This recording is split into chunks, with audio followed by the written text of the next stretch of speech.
Salut à tous, bienvenue dans cette nouvelle unboxing de numéro de Stormbringer.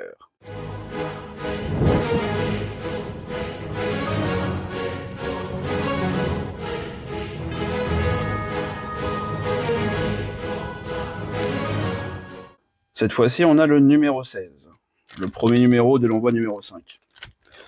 Alors, encore une jolie illustration, et là on a beaucoup de choses. C'est des décors, je crois, entre primitifs, la vie dans les royaumes, règles de terrain. Je pense que c'est des décors. C'est la première fois que j'en fais, donc ça c'est cool, ça va changer un peu. Puis c'est assez varié, j'ai l'impression. Bon, je vous ouvre ça.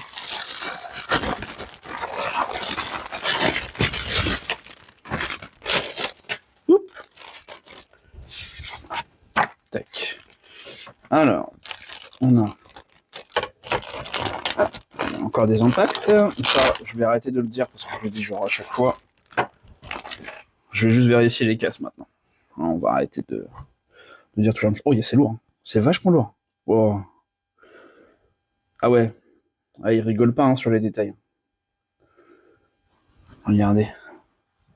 Il y a plein de petits détails, il y a plein d'ossements là. Et il y a de la fumée, des cristaux. C'est magnifique. Ouais, je vais bien m'amuser là. Trop beau. Alors, je sais pas si vous êtes des adeptes des décors. Je sais que pour les spécialistes, enfin ceux qui ont déjà un petit peu de matos, les décors, c'est pas ce qui les intéresse le plus. Mais encore une fois, pour les débutants, comme moi, ça reste un joli truc. Sachant que ça va pouvoir un petit peu égayer mes étagères avec les troupes que j'ai déjà faites. Ouais, égayer ou pas, hein, parce qu'il y en a, ils sont pas forcément très joyeuses. Ouais, c'est cool, hein. Ah ouais, ça va me changer un peu de faire une grosse pièce comme ça. Ça sera un peu plus rapide, je pense. Pour badigeonner, faire un brossage à sec et puis let's go, quoi. C'est cool. Bon, je laisse ça là. Ça prend de la place. Tuc. Oh, un joli numéro là en plus. Je vais mettre ça là. Un joli numéro, il y a beaucoup de règles. Alors, dans ce numéro, vous pouvez retrouver les premières pièces de décor. Utilisez-les pour ajouter une dimension tactique à vos champs de bataille. Donnez-leur une histoire, peignez-les, apprenez-en davantage sur les royaumes mortels avant de tester de nouvelles chartes d'unités au combat. Ok.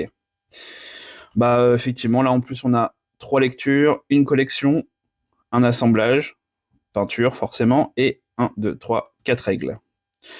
Ouais, il est assez complet. Encore une fois, les règles, hein. Bon voilà. Mais c'est plutôt un numéro complet. Comme je vous ai dit, plus on avance, plus il y a de contenu. Donc c'est étrange, un peu, parce que du coup, on pourrait croire que on va essayer d'appâter les gens en ayant des numéros conséquents en début de collection. Et là, on est au numéro 16. Et on a vraiment des numéros conséquents à partir du... il y a le 5 qui était pas mal, parce qu'il y avait une figurine exclusive. Mais disons qu'à partir du numéro 10, on voit que ça va crescendo, hein.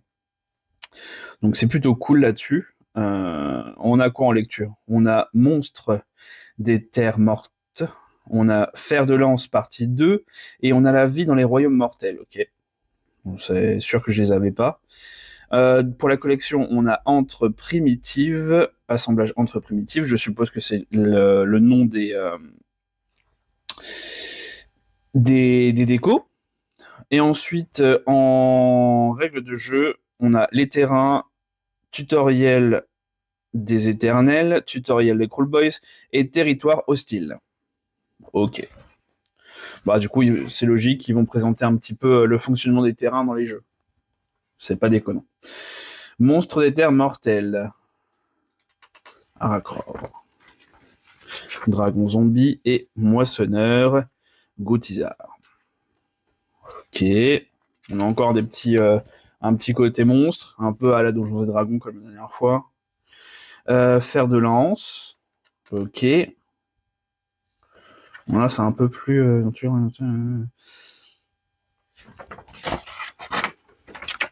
Je crois pas qu'on est... Ah si, ça c'est le côté un peu plus histoire, qui est un peu plus feuilletonnant, entre guillemets. C'est un gros guillemet, hein, parce que c'est pas encore ça. La vie dans les royaumes mortels. Alors, on voit au niveau lore, il y en a, ils sont plus orientés. Tu vas avoir un petit paragraphe sur une faction, une personne. Il n'y a pas forcément y avoir d'histoire en soi. Mais par contre, à côté de ça, il y a quelques trucs, comme par exemple les fers de lance. Où il va y avoir, là, il y a déjà eu la partie 1, qu'on a déjà eu précédemment. Et là, on a la suite des fers de lance. Donc, c'est une vraie histoire avec début, milieu, fin. Ce qui est pour moi le plus intéressant. C'est ce qui permet de t'immerger le plus dans les univers. Alors, entre primitives. Ah ouais, c'est sympa. J'aime beaucoup ce qu'ils ont fait avec les décors. Il y a des cristaux. Je sais pas lequel je vais vous montrer en exemple. Le cristal peut être sympa. Je pense pas m'amuser à faire ça parce que le côté un peu gélifié, je sais pas si j'ai les textures pour. Je sais pas, on verra. De toute façon, vous allez le savoir avant moi, encore une fois. Le cristal, ça pourrait être sympa pour m'entraîner à faire les lignages.